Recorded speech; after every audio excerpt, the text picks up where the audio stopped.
The Forbidden Glass of Wine, Episode 4, Part 2. The Day Breaks, True Freedom. My loves, welcome back. When last we gathered, we sipped from the glass of false freedom, and the taste was bitter.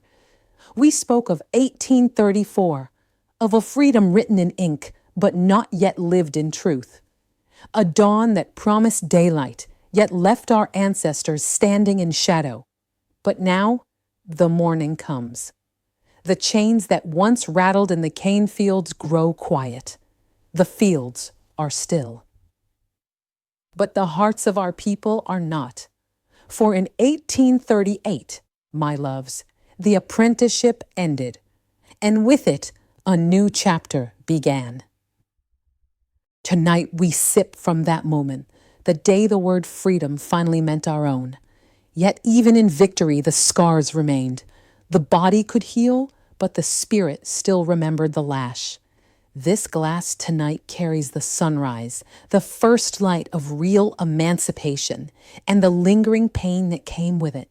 So lift your hearts, my loves, for we continue the story of a people reborn, of a freedom hard-earned, and of the healing still to come. This is the forbidden glass of wine.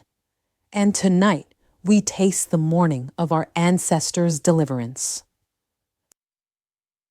Freedom delayed, freedom denied.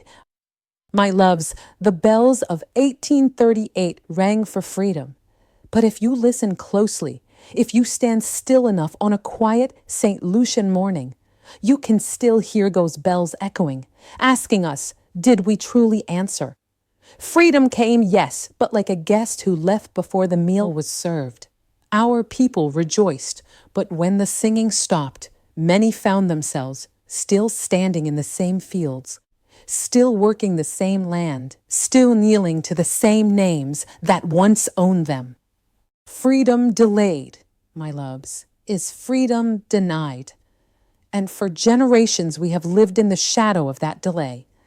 The British left, but their structures stayed. The whip became wages. The overseer became the employer. The field became a factory.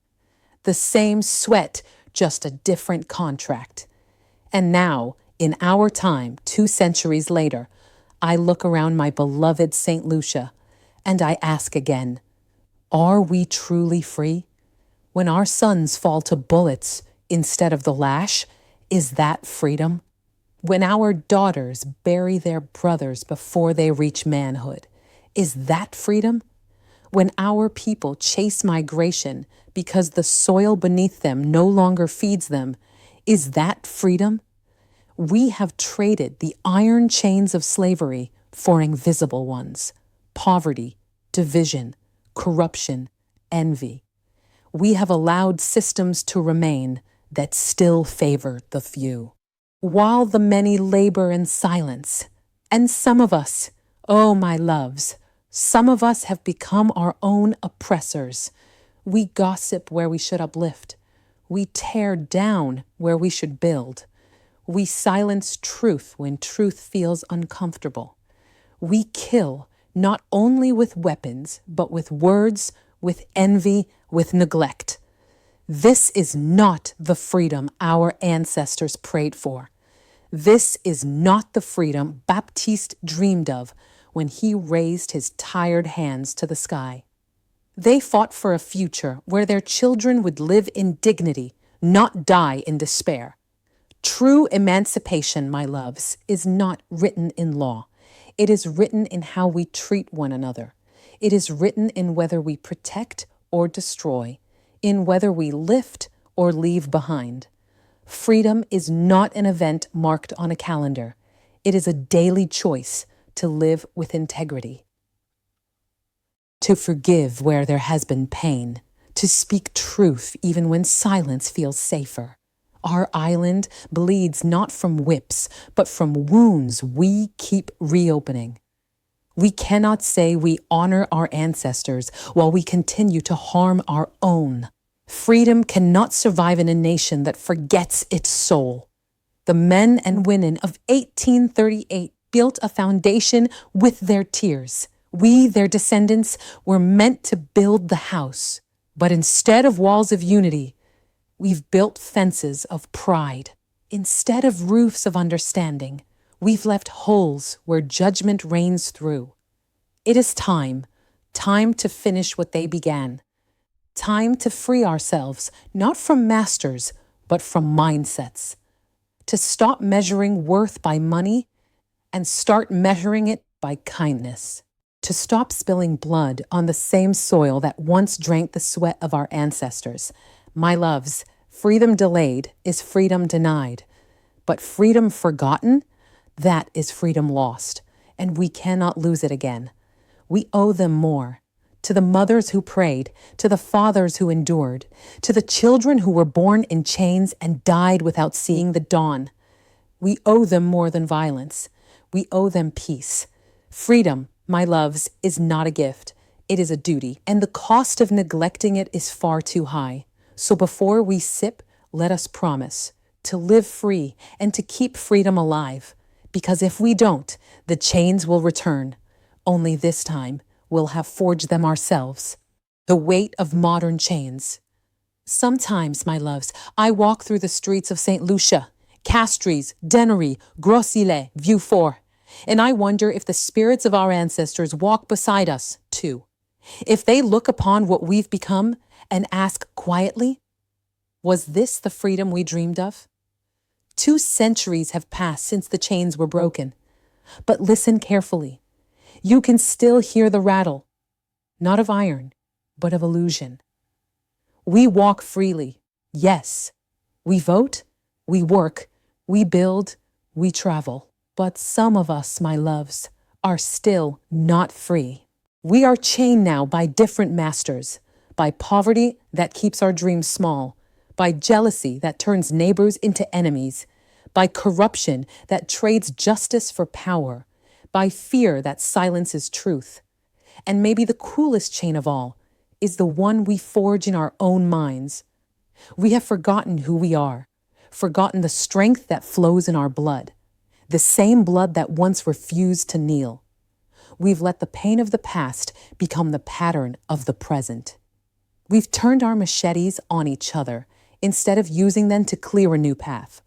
Our ancestors dreamed of freedom, but they also dreamed of unity, of villages where children could walk safely, of homes built not on fear, but on family, of fields no longer worked in bondage, but shared in dignity. They endured whips, prisons, and hunger, and yet they still found love, still built families, still sang hymns under the moonlight. If they could survive all that and still believe in tomorrow, how dare we, their children, lose hope in a world they died to build? I look at our youth and my heart breaks. So many are angry, but they don't know why. So many are lost, searching for power in a gun, validation in a bottle, comfort in chaos. They don't realize that every trigger pulled, every life taken, every act of hate is a victory for the same system that once enslaved us. Because nothing serves oppression better than self-destruction. We've become apprentices again, serving masters we cannot see. We trade our peace for pride, our unity for ego, our future for fast satisfaction. And when the blood spills on our streets, we cry, but we don't change. Freedom, my loves, is not just the right to move. It is the courage to evolve, to feel, to grow beyond what history tried to make of us. Yet even in the midst of our struggle, I see light. I see the mothers who still rise before dawn to feed their families, the fathers who choose honesty over shortcuts, the teachers who build hope in small classrooms, the police officers who stand firm in integrity, the neighbors who check on one another, who share bread when there's little to eat. That is freedom, not the papers of 1838, not the politics of today, but the everyday acts of love and conscience that defy despair. Freedom is when a young man puts down the gun and picks up a trade. Freedom is when a woman says, I have more than what they say of me. Freedom is when we look in the mirror and see not color or class, but creation, God's reflection, standing unbroken. We must stop calling this chaos culture. We must stop confusing rebellion with ruin. The same fire that burned in the brigands now burns in us. But fire can cook or destroy. It can warm the house or burn it down. The choice, my loves, is ours. I imagine Baptiste's ghost walking through the markets, watching young men gamble away their days, seeing mothers burying sons too soon. I imagine him whispering, "My children, this is not what I prayed for." And I imagine Flore Bois-Gaillard standing on a hill, looking down at a generation repeating the old pain. She would shout, "Stop killing your people, protect your own." That, my loves, is the weight of modern chains. They are not on our wrists anymore. They are around our hearts. And only love, honest, collective love, can unlock them. Our ancestors broke the chains of iron. It is our turn to break the chains of indifference. Their fight was for survival. Ours must be for purpose. We are the heirs of struggle, but also the keepers of promise. We owe them not just remembrance, but redemption. So tonight, my loves, as we sip from this forbidden glass, let it remind us. Freedom unguarded becomes illusion. Freedom forgotten becomes slavery reborn. But freedom lived, that is divine. The wine of true freedom. This glass tonight, my loves, is not just wine. It is memory made liquid. It is a ritual of remembrance. Each drop a story. Each shimmer a heartbeat that refused to stop. It carries the sweat of those who worked the cane, the tears of those who buried their hope, the blood of those who said no more. When I lift this glass, I lift it for them. For Baptiste and his prayer beneath a dim candle. For the women who sang hymns over boiling copper. For the children who never knew a day without labor. Freedom was their dream, my loves, and we are that dream breathing. But freedom, you see, is fragile. It is not kept by law alone, nor guarded by government decree.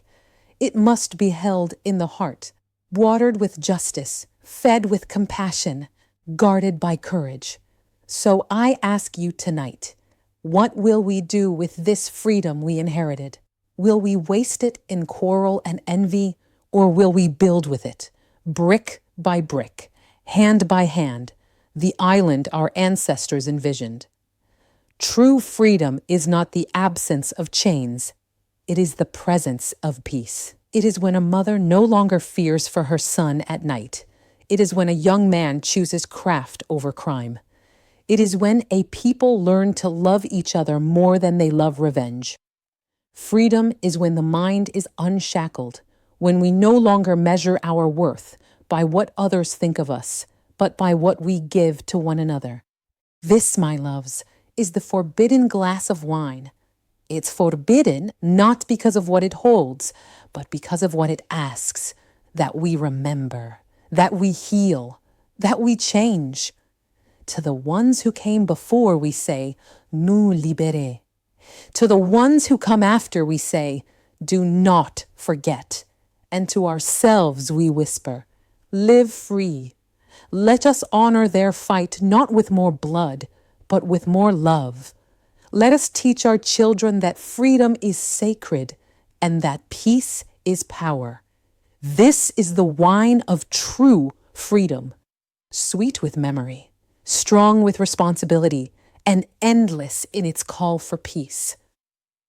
Let the killing stop. Let the healing begin. My loves, if tonight's story touched your spirit, if somewhere inside you felt an ancestor's whisper, then don't keep this moment to yourself. Our history lives only when it is spoken. Our strength grows only when it is shared.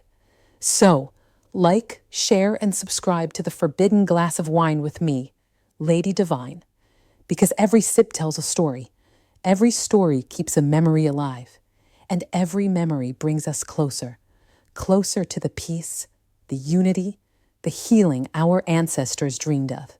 Tell a friend, tell your mother, tell the ones who think history no longer matters, that we are the history still becoming. And until we meet again, my loves, stay grounded, stay grateful, and let the hewing begin. May your nights be peaceful, your hearts be kind, and your freedom true. The Forbidden Glass of Wine with Lady Divine, because every sip tells a story,